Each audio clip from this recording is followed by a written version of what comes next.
ರೀತಿ ಅಸಮಾಧಾನದ ಒಳಬೇಗುದಿಯ ಬಹಿರಂಗ ಹೇಳಿಕೆಗಳು ಕಂಡು ಬರ್ತಾ ಇರೋ ಹಿನ್ನೆಲೆಯಲ್ಲಿ ಈ ರೀತಿ ಹೇಳಿಕೆ ಕೊಟ್ಟವರಿಗೆ ಸಿಎಂ ಸಿದ್ದರಾಮಯ್ಯ ಕ್ಲಾಸ್ ತಗೋತಾ ಇದ್ದಾರೆ. ಬಹಿರಂಗ ಹೇಳಿಕೆ ಬೇಡ, ನನ್ನೊಂದಿಗೆ ಮಾತನಾಡಿ, ನನ್ನ ಹತ್ರನೇ ಬಂದು ಮಾತನಾಡಿ ಅಂತ. ಹಿರಿಯ ಶಾಸಕರೇ ಹಿಂಗೆಲ್ಲ ಬಹಿರಂಗ ಹೇಳಿಕೆ ಕೊಟ್ರೆ ಹಿಂಗೆ ಅಂತ ಸಿದ್ದರಾಮಯ್ಯ ಹಿರಿಯ ಶಾಸಕರುಗಳಿಗೆ ಕ್ಲಾಸ್ ತಗೋತಾ ಇದ್ದಾರಂತೆ.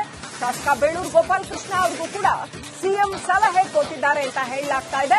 ಏನೇ ಸಮಸ್ಯೆ ಇದ್ರೂ ಆಂತರಿಕವಾಗಿ ಚರ್ಚೆ ಮಾಡೋಣ, ನನ್ನ ಹತ್ರನೇ ಬಂದು ಮಾತಾಡಿ ಅಂತ ಸಿಎಂ ಸೂಚನೆ ಕೊಟ್ಟಿದ್ದಾರೆ.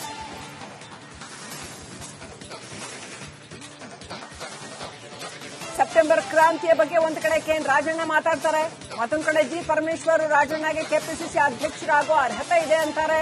ಮತ್ತೊಂದು ಕಡೆ ಬೇಳೂರು ಗೋಪಾಲಕೃಷ್ಣ ಯಾವ ಕ್ರಾಂತಿ ಬಗ್ಗೆ ಮಾತಾಡಿದಾರೋ ಗೊತ್ತಿಲ್ಲ ಅನ್ನುವಂಥದ್ದನ್ನ ಹೇಳ್ತಾರೆ. ಒಟ್ಟಲ್ಲಿ ಅದ್ರ ಬಗ್ಗೆ ಒಂದು ಕಮೆಂಟ್ ಮಾಡ್ತಾರೆ.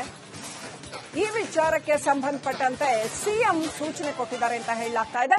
ಇನ್ನಷ್ಟು ಅಪ್ಡೇಟ್ ಪಡ್ಕೊಳ್ಳೋಣ. ನಮ್ಮ ಪ್ರತಿನಿಧಿ ಹನುಮಂತ್ ನೇರ ಸಂಪರ್ಕದಲ್ಲಿದ್ದಾರೆ. ಹನುಮಂತ್, ಈ ವಿಚಾರದಲ್ಲಿ ಸಿದ್ದರಾಮಯ್ಯ ಅವರ ಟೇಕ್ ಏನು? ಯಾಕಂತಂದ್ರೆ ಇದು ಬೇರೆ ಯಾವ ವಿಚಾರದ ಬಗ್ಗೆನೂ ಅಲ್ಲ, ಸಿಎಂ ಕುರ್ಚಿಯ ಬಗ್ಗೆನೇ ಇರ್ತಕ್ಕಂಥದ್ದು. ಇದರಲ್ಲಿ ಮೋಸ್ಟ್ ಇಂಟ್ರೆಸ್ಟಿಂಗ್ ಥಿಂಗ್ ಸಿದ್ದರಾಮಯ್ಯ 5 ವರ್ಷ ಕಂಪ್ಲೀಟ್ ಮಾಡ್ತಾರೋ ಇಲ್ವೋ ಅನ್ನೋಂಥದ್ದು.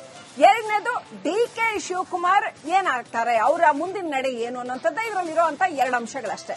ಸೊ ಈ ವಿಚಾರಕ್ಕೆ ಸಂಬಂಧಪಟ್ಟಂತೆ ಕಾಂಗ್ರೆಸ್ ಒಳಗಡೆ ಏನೆಲ್ಲ ನಡೀತಾ ಇದೆ ಹನುಮಂತು?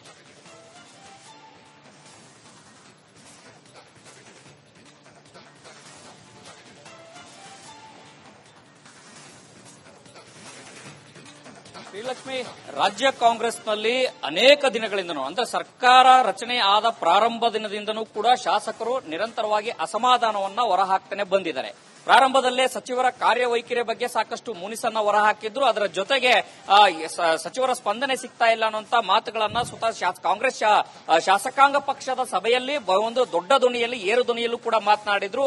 ಆ ಒಂದು ಸಂದರ್ಭದಲ್ಲಿ ರಾಜ್ಯಕ್ಕೆ ಆಗಮಿಸಿದಂತಹ ಸುರ್ಜೇವಾಲಾ ಅವರು ಮತ್ತು ಸಿಎಂ ಸಿದ್ದರಾಮಯ್ಯ ಅವರು, ಸಿಎಂ ಡಿ.ಕೆ. ಶಿವಕುಮಾರ್ ಅವರು ಒಂದು ಶಾಸಕರ ಸಮಾಧಾನವನ್ನ ಪಡಿಸುವಂತ ಕೆಲಸವನ್ನ, ಅವರ ಮಾತನ್ನು ಕೇಳುವಂತ ಕೆಲಸವನ್ನ ಮಾಡಿದ್ರು. ಅದಾದ ನಂತರದಲ್ಲಿ ಇದೀಗ ಮತ್ತೆ ಕಾಂಗ್ರೆಸ್ ಪಕ್ಷದಲ್ಲಿ ನಿರಂತರವಾಗಿ ಜೀವಂತವಾಗಿರುವಂತಹ ಚರ್ಚೆ ಏನಂತಂದು ಹೇಳಿದ್ರೆ, ಅಧಿಕ ಪವರ್ ಶೇರಿಂಗ್ ವಿಚಾರ ಏನಿದೆ ಅದು ಸಾಕಷ್ಟು ಚರ್ಚೆ ನಡೀತಾ ಇರುವಂತದ್ದು. ಅದರಲ್ಲೂ ಕೂಡ ಪ್ರಮುಖವಾಗಿ ಶಾಸಕರನ್ನ ಬೆಂಬಲವನ್ನ ಹೆಚ್ಚಿಸಿಕೊಳ್ಳುವಂತ ಪ್ರಯತ್ನವನ್ನ ಸಿಎಂ ಸಿದ್ದರಾಮಯ್ಯ ಮೊದಲಿಂದನೂ ಕೂಡ ಸಿಎಂ ಸಿದ್ದರಾಮಯ್ಯ ಅವರಿಗೆ ಶಾಸಕರ ಬೆಂಬಲ ಇದೆ ಅನ್ನುವಂತ ಮಾತುಗಳು ಚರ್ಚೆಯಲ್ಲಿರುವಂತಹ ಕಾರಣಕ್ಕಾಗಿ ಮತ್ತೊಂದು ಕಡೆಗೆ ಸಿಎಂ ಡಿ.ಕೆ. ಶಿವಕುಮಾರ್ ಅವರು ಕೂಡ ತಮ್ಮ ಬೆಂಬಲಿಗರ ಪಡೆಯನ್ನು ಕೂಡ ಜಾಸ್ತಿ ಮಾಡ್ಕೊಳ್ಬೇಕು ಅಂತ ನಿರಂತರವನ್ನ ಪ್ರಯತ್ನವನ್ನ ಮಾಡಿದ್ರು. ಅದಾದ ನಂತರದಲ್ಲೂ ಶಾಸಕರಿಗೆ ಸಮಯವನ್ನು ಕೊಡುವಂತ ಕೆಲಸವನ್ನ ಮಾಡಿದ್ರು. ಅವರ ಅಹವಾಲು ಕೇಳುವಂತ ಕೆಲಸಗಳನ್ನ ನಿರಂತರವಾಗಿ ಮಾಡ್ತಾ ಇದ್ರು. ಅದಾಗ್ಯೂ ಕೂಡ ರಾಜು ಕಾಗೆ ಅವರು ಕೊಟ್ಟಂತಹ ಒಂದು ಹೇಳಿಕೆ ಸಾಕಷ್ಟು ಚರ್ಚೆಗೆ ಗ್ರಾಸವಾಗಿರುವಂತದ್ದು.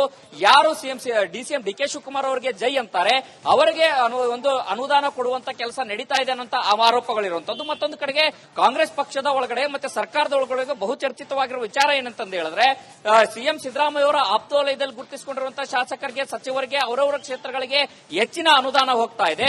Same time CM DK. Shivakumar ಅವರ ಆಶೀರ್ವಾದ ಯಾರ ಮೇಲೆ ಇದೆ ಅಂತಹ ಶಾಸಕರಿಗೂ ಕೂಡ ಒಂದಷ್ಟು ಅನುದಾನ ಹೆಚ್ಚೆ ಹೋಗ್ತಾ ಇರುವಂತದ್ದು.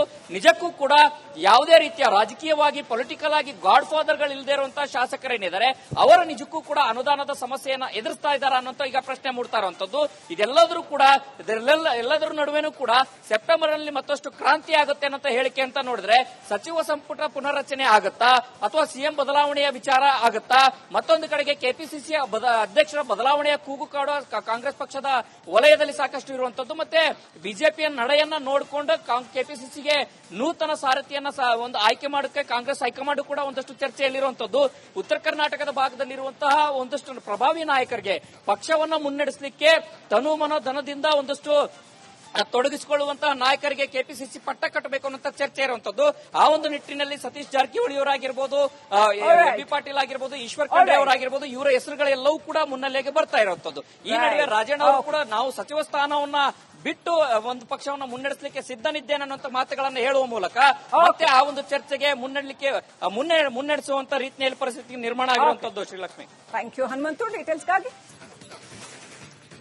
ಕಾಂಗ್ರೆಸ್ನಲ್ಲಿ ಈ ರೀತಿ ಅಸಮಾಧಾನದ ಒಳಬೇಗುದಿಯ ಬಹಿರಂಗ ಹೇಳಿಕೆಗಳು ಕಂಡು ಬರ್ತಾ ಇರೋ ಹಿನ್ನೆಲೆಯಲ್ಲಿ ಈ ರೀತಿ ಹೇಳಿಕೆ ಕೊಟ್ಟವರಿಗೆ ಸಿಎಂ ಸಿದ್ದರಾಮಯ್ಯ ಕ್ಲಾಸ್ ತಗೋತಾ ಇದ್ದಾರೆ.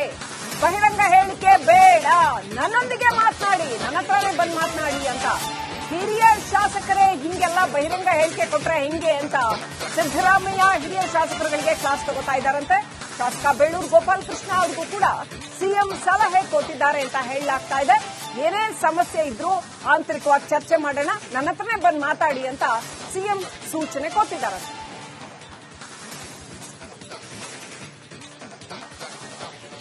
ಸೆಪ್ಟೆಂಬರ್ ಕ್ರಾಂತಿಯ ಬಗ್ಗೆ ಒಂದು ಕಡೆ ಕೆಎನ್ ರಾಜಣ್ಣ ಮಾತಾಡ್ತಾರೆ, ಮತ್ತೊಂದು ಕಡೆ ಜಿ ಪರಮೇಶ್ವರ್ ರಾಜಣ್ಣಗೆ ಕೆಪಿಸಿಸಿ ಅಧ್ಯಕ್ಷರಾಗೋ ಅರ್ಹತೆ ಇದೆ ಅಂತಾರೆ. ಮತ್ತೊಂದು ಕಡೆ ಬೇಳೂರು ಗೋಪಾಲ್ ಕೃಷ್ಣ ಯಾವ ಕ್ರಾಂತಿ ಬಗ್ಗೆ ಮಾತಾಡಿದಾರೋ ಗೊತ್ತಿಲ್ಲ ಅನ್ನುವಂಥದ್ದನ್ನ ಹೇಳ್ತಾರೆ. ಒಟ್ಟಲ್ಲಿ ಅದ್ರ ಬಗ್ಗೆ ಒಂದು ಕಮೆಂಟ್ ಮಾಡ್ತಾರೆ. ಈ ವಿಚಾರಕ್ಕೆ ಸಂಬಂಧಪಟ್ಟಂತೆ ಸಿಎಂ ಸೂಚನೆ ಕೊಟ್ಟಿದ್ದಾರೆ ಅಂತ ಹೇಳಲಾಗ್ತಾ ಇದೆ. ಇನ್ನಷ್ಟು ಅಪ್ಡೇಟ್ ಪಡ್ಕೊಳ್ಳೋಣ. ನಮ್ಮ ಪ್ರತಿನಿಧಿ ಹನುಮಂತ್ ನೇರ ಸಂಪರ್ಕದಲ್ಲಿದ್ದಾರೆ. ಹನುಮಂತ್, ಈ ವಿಚಾರದಲ್ಲಿ ಸಿದ್ದರಾಮಯ್ಯ ಅವರ ಟೇಕ್ ಏನು? ಯಾಕಂತಂದ್ರೆ ಇದು ಬೇರೆ ಯಾವ ವಿಚಾರದ ಬಗ್ಗೆನೂ ಅಲ್ಲ, ಸಿಎಂ ಕುರ್ಚಿಯ ಬಗ್ಗೆನೇ ಇರ್ತಕ್ಕಂಥದ್ದು. ಇದರಲ್ಲಿ ಮೋಸ್ಟ್ ಇಂಟ್ರೆಸ್ಟಿಂಗ್ ಥಿಂಗ್ ಸಿದ್ದರಾಮಯ್ಯ 5 ವರ್ಷ ಕಂಪ್ಲೀಟ್ ಮಾಡ್ತಾರೋ ಇಲ್ವೋ ಅನ್ನೋಂಥದ್ದು. ಎರಡನೇದು ಡಿಕೆ ಶಿವಕುಮಾರ್ ಏನಾಗ್ತಾರೆ, ಅವರ ಮುಂದಿನ ನಡೆ ಏನು ಅನ್ನೋಂಥದ್ದು ಇದರಲ್ಲಿರುವಂತ 2 ಅಂಶಗಳಷ್ಟೇ. ಸೊ ಈ ವಿಚಾರಕ್ಕೆ ಸಂಬಂಧಪಟ್ಟಂತೆ ಕಾಂಗ್ರೆಸ್ ಒಳಗಡೆ ಏನೆಲ್ಲ ನಡೀತಾ ಇದೆ Hanumanth?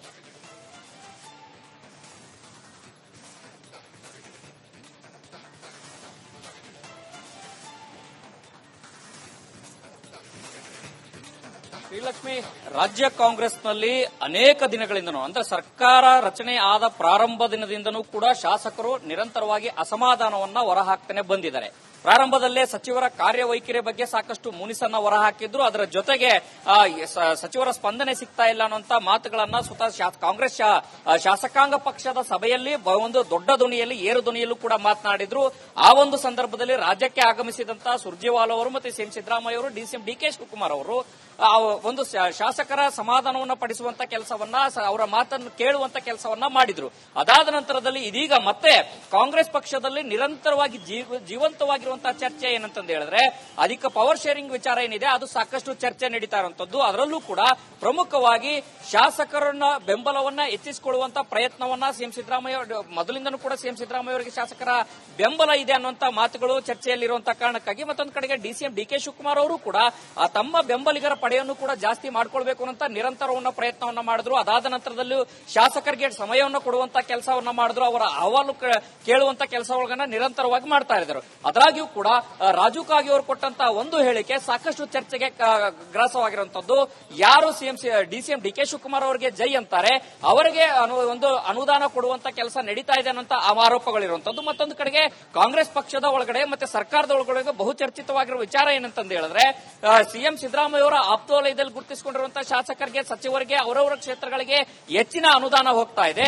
Same time DCM DK Shivakumar ಅವರ ಆಶೀರ್ವಾದ ಯಾರ ಮೇಲೆ ಇದೆ ಅಂತಹ ಶಾಸಕರಿಗೂ ಕೂಡ ಒಂದಷ್ಟು ಅನುದಾನ ಹೆಚ್ಚಾಗಿ ಹೋಗ್ತಾ ಇರುವಂತದ್ದು. ನಿಜಕ್ಕೂ ಕೂಡ ಯಾವುದೇ ರೀತಿಯ ರಾಜಕೀಯವಾಗಿ ಪೊಲಿಟಿಕಲ್ ಆಗಿ ಗಾಡ್ ಫಾದರ್ ಗಳು ಇಲ್ಲದೆ ಇರುವಂತಹ ಶಾಸಕರೇನಿದ್ದಾರೆ ಅವರ ನಿಜಕ್ಕೂ ಕೂಡ ಅನುದಾನದ ಸಮಸ್ಯೆಯನ್ನ ಎದುರಿಸ್ತಾ ಇದ್ದಾರೆ ಅನ್ನೋಂತ ಈಗ ಪ್ರಶ್ನೆ ಮೂಡ್ತಾ ಇರುವಂತದ್ದು. ಇದೆಲ್ಲದರೂ ಕೂಡ ಎಲ್ಲದರ ನಡುವೆನೂ ಕೂಡ ಸೆಪ್ಟೆಂಬರ್ ನಲ್ಲಿ ಮತ್ತಷ್ಟು ಕ್ರಾಂತಿ ಆಗುತ್ತೆ ಅನ್ನೋ ಹೇಳಿಕೆ ಅಂತ ನೋಡಿದ್ರೆ ಸಚಿವ ಸಂಪುಟ ಪುನರ್ರಚನೆ ಆಗುತ್ತಾ ಅಥವಾ ಸಿಎಂ ಬದಲಾವಣೆಯ ವಿಚಾರ ಆಗುತ್ತಾ, ಮತ್ತೊಂದು ಕಡೆಗೆ ಕೆಪಿಸಿಸಿ ಅಧ್ಯಕ್ಷರ ಬದಲಾವಣೆಯ ಕೂಗು ಕಾಡುವ ಕಾಂಗ್ರೆಸ್ ಪಕ್ಷದ ವಲಯದಲ್ಲಿ ಸಾಕಷ್ಟು ಇರುವಂತದ್ದು. ಮತ್ತೆ ಬಿಜೆಪಿಯ ನಡೆಯನ್ನ ನೋಡಿಕೊಂಡು ಕೆಪಿಸಿಸಿಗೆ ನೂತನ ಸಾರಥಿಯನ್ನ ಒಂದು ಆಯ್ಕೆ ಮಾಡೋಕೆ ಕಾಂಗ್ರೆಸ್ ಹೈಕಮಾಂಡ್ ಕೂಡ ಒಂದಷ್ಟು ಚರ್ಚೆಯಲ್ಲಿರುವಂತದ್ದು. ಉತ್ತರ ಕರ್ನಾಟಕದ ಭಾಗದಲ್ಲಿರುವಂತಹ ಒಂದಷ್ಟು ಪ್ರಭಾವಿ ನಾಯಕರಿಗೆ ಪಕ್ಷವನ್ನ ಮುನ್ನಡೆಸಲಿಕ್ಕೆ ತನು ಮನೋ ಧನದಿಂದ ಒಂದಷ್ಟು ತೊಡಗಿಸಿಕೊಳ್ಳುವಂತಹ ನಾಯಕರಿಗೆ ಕೆಪಿಸಿಸಿ ಪಟ್ಟ ಕಟ್ಟಬೇಕು ಅನ್ನೋ ಚರ್ಚೆ ಇರುವಂತದ್ದು.